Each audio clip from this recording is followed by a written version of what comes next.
کل جب اجلاس اختتام پذیر نے قوم سے خطاب کیا اور حکومتی پالیسی جو پارلیمان میں آپ کے وزراء نہیں دے سکے انہوں نے، اس کے بعد ملک کے ہر مکتب فکر کے لوگ، ہر شعبے سے تعلق رکھنے والے لوگ وہ اضطراب کا شکار تھے۔ کے ساتھ مذاکرات کس نے کیے، معاہدے ان کے ساتھ جو کچھ ماہ قبل ہوئے تھے، ہم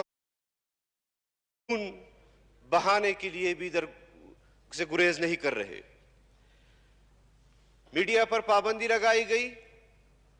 قوم کے سامنے وہ حقائق جو 3 روز قبل لاہور میں ہوئے ہیں اس کو نہیں دکھایا گیا۔ میرا مطالبہ یہ ہے کہ ایک تو تحریک لبیک پاکستان کے ورکرز کا جو خون ہوا ہے، عوام کا جو خون بہایا گیا ہے، اس حوالے سے میڈیا کو بھی مکمل آزادی دی جائے کہ وہ حقائق پاکستان کے عوام کے سامنے پیش کرے۔ اور دوسرا، جناب اسپیکر، آپ حکومت کو پابند کریں کہ قرارداد پر، ناموس رسالت پر، ختم نبوت صلی اللہ علیہ وسلم پر، یہ ہمارے ایمان کا حصہ ہے، رسول اللہ صلی اللہ علیہ وسلم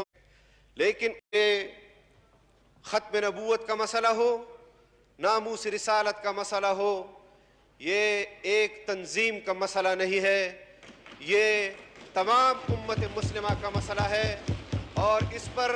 تحریک لبیک پاکستان کے ساتھ جو ظلم اور بربریت ہوئی ہے، ان کو جس طرح عقوبت خانوں میں ڈالا گیا ہے، ان کے ساتھ جو ظلم اور زیادتی ہوئی ہے، ہم اس کی بھی شدید الفاظ میں مذمت۔ پیشرفت ہوئی ہے،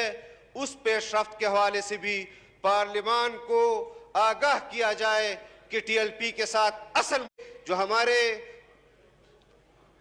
پولیس کے سپاہی حضرات، جو پولیس کے افسران اس مسئلے میں جان سے گئے ہیں، شہید ہوئے ہیں یا زخمی ہوئے ہیں، جتنے لوگ بھی اس مسئلے میں جن کا انتقال ہوا ہے، میں سمجھتا ہوں کہ حکومت اس کے ذمہ دار کا اعلان کرے کہ اس کی ذمہ داری صوبائی حکومت پر پڑتی ہے یا مرکزی حکومت پر پڑتی ہے، اس کو بھی اس کی نشاندہی بھی کی جائے۔ جناب اسپیکر، اس طرح آپ نے ہنگامی اجلاس بلایا، آپ نے ہنگامی اجلاس بلانا تھا تو آپ سے بھی میرا یہ گلہ بنتا ہے کہ آپ نے اتنی زحمت بھی نہیں کی کہ اپوزیشن کو اعتماد ملے، اپوزیشن کے پارلیمانی پارٹیوں سے آپ بات کریں، اپوزیشن کے ممبران سے آپ بات کریں۔ آپ نے ایک تو اجلاس بلایا اور پھر اپوزیشن مشاورت کر رہی تھی قرارداد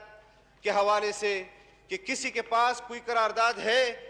کسی کے پاس متن ہے کہ حکومت کیا قرارداد پیش کرنے جا رہی ہے۔ حکومت مشاورت کر رہی تھی، آپ کی طرف سے اپوزیشن چیمبر میں پیغام آیا کہ اپوزیشن کی اگر کوئی بات ہے تو میرے چیمبر میں آ کر مجھ سے بات کریں۔ جناب اسپیکر، آپ حکومت کے اسپیکر نہیں ہیں، آپ اس ایوان کے اسپیکر ہیں۔ آپ کے اس طرز عمل پر مجھے اختلاف بھی ہے اور میں احتجاج بھی نوٹ کراتا ہوں کہ آپ کا یہ طرز عمل اس طرح کے اہم مسئلے میں ایک طرف جانبداری کا جو تاثر آپ کا آ رہا ہے اس کو آپ کو ختم کرنا ہوگا۔ ہم ماضی میں نہیں جانا چاہتے اور آج کا مسئلہ وہ اتنا حساس مسئلہ ہے کہ جو اس پارلیمنٹ کے اندر بیٹھے ہوئے ہر ممبر کی دل کی آواز ہے۔ میں سمجھتا ہوں کہ اس پارلیمنٹ کو مکمل پارلیمنٹ کو کمیٹی بنایا جائے اور اس میں جو آپ نے بحث کی بات کی ہے، میں سمجھتا تھا کہ شاید آج آپ ایوان میں یہ قرارداد پیش کریں گے کہ فرانسیسی سفیر وہ ملک بدر کیا جائے یا وہ اس کو رہنے دیا جائے، لیکن اس طرح کے کمزور الفاظ کے ساتھ پیش کی جانے والی قرارداد کہ اس پر بحث کرائی جائے۔ آپ نے 3 مہینے تک